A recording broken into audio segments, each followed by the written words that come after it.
Lecture de l'histoire de la rédemption d'Ellen White. Chapitre 53. Le sanctuaire céleste. 2300 soirs et matins, puis le sanctuaire sera purifié. Daniel 8, 14. Ce passage biblique, fondement et clé de voûte de la foi adventiste, était bien connu de tous ceux qui croyaient au prochain retour du Seigneur. Cette prophétie a été répétée par des milliers de croyants comme le mot d'ordre de la foi. Tous étaient convaincus que leurs espérances les plus lumineuses et les plus chères dépendaient des événements prédits dans ce verset. Or, il avait été montré que ces jours prophétiques aboutissaient à l'automne de 1844. En accord avec l'ensemble du monde chrétien, les adventistes croyaient alors que la terre, en totalité ou en partie, constituait le sanctuaire, qui était à leurs yeux la terre. Selon eux, puisqu'ils n'étaient pas revenus, l'aboutissement de la prophétie des 2300 jours ne coïncidait pas avec 1844. Bien qu'un grand nombre de croyants aient abandonné leur ancien calcul des périodes prophétiques et renié le grand mouvement qui s'en était inspiré, rares furent ceux qui se montrèrent disposés à rejeter des vérités fondées sur des faits, sur les Écritures et sur le témoignage évident de l'Esprit de Dieu. Convaincus d'avoir adopté dans leur étude de la prophétie biblique des principes d'interprétation justes, ils estimaient qu'il était de leur devoir de rester fidèles aux vérités déjà révélées et de continuer à sonder les textes sacrés. Ils réexaminèrent donc les Écritures afin de découvrir leur erreur et adressèrent à Dieu d'ardentes prières. N'en ayant trouvé aucune dans leur interprétation des périodes prophétiques, ils entreprirent une étude plus approfondie du sanctuaire. Le sanctuaire terrestre et le sanctuaire céleste. Au cours de leurs recherches, ils découvrirent que le sanctuaire terrestre, construit par Moïse sur l'ordre de Dieu et selon le modèle qui lui avait été montré sur la montagne, était une figure pour le temps actuel, où l'on présente des offrandes et des sacrifices, que ces lieux saints représentaient des images des choses qui sont dans les cieux, Hébreux 9, 9, 23, et que le Christ, notre souverain sacrificateur, ministre du sanctuaire et du véritable tabernacle qui a été dressé par le Seigneur et non par un homme, n'est pas entré dans un sanctuaire fait de main d'homme, en imitation du véritable, mais qu'il est entré dans le ciel même, afin de comparaître maintenant pour nous devant la face de Dieu. Hébreux 8, 2, 9, 24. Le sanctuaire céleste dans lequel Jésus officie maintenant en notre faveur est l'archétype dont le sanctuaire construit par Moïse était une reproduction. De même que le sanctuaire terrestre comporte 2 pièces, le lieu saint et le lieu très saint, il en est de même dans le sanctuaire céleste. L'arche contenant la loi de Dieu, l'autel des parfums et d'autres ustensiles qui se trouvaient dans le sanctuaire ici-bas ont aussi leur équivalent dans le sanctuaire céleste. Au cours d'une vision, il fut donné à l'apôtre Jean de pénétrer dans le lieu où il put voir le chandelier et l'autel des parfums.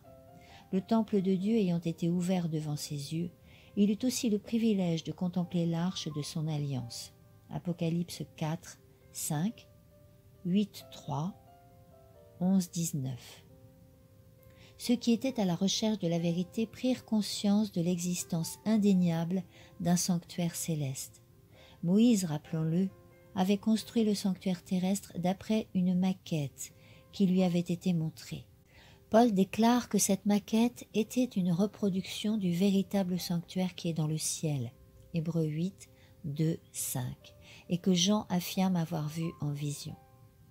Au terme des 2300 jours en 1844, le sanctuaire terrestre avait disparu depuis bien des siècles.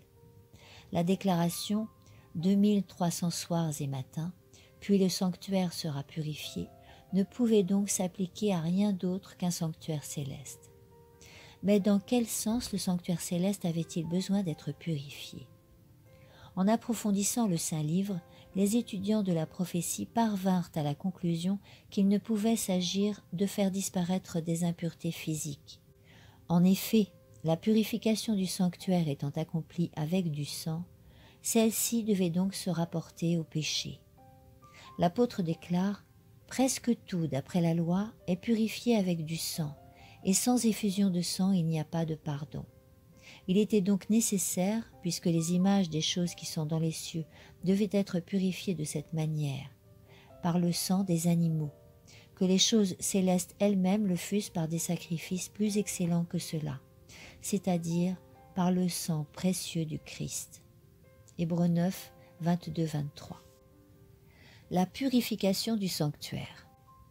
De même qu'autrefois, les péchés du peuple étaient transférés en images dans le sanctuaire terrestre par le sang de l'offrande pour le péché, de même, nos péchés sont transférés en réalité par le sang du Christ dans le sanctuaire céleste.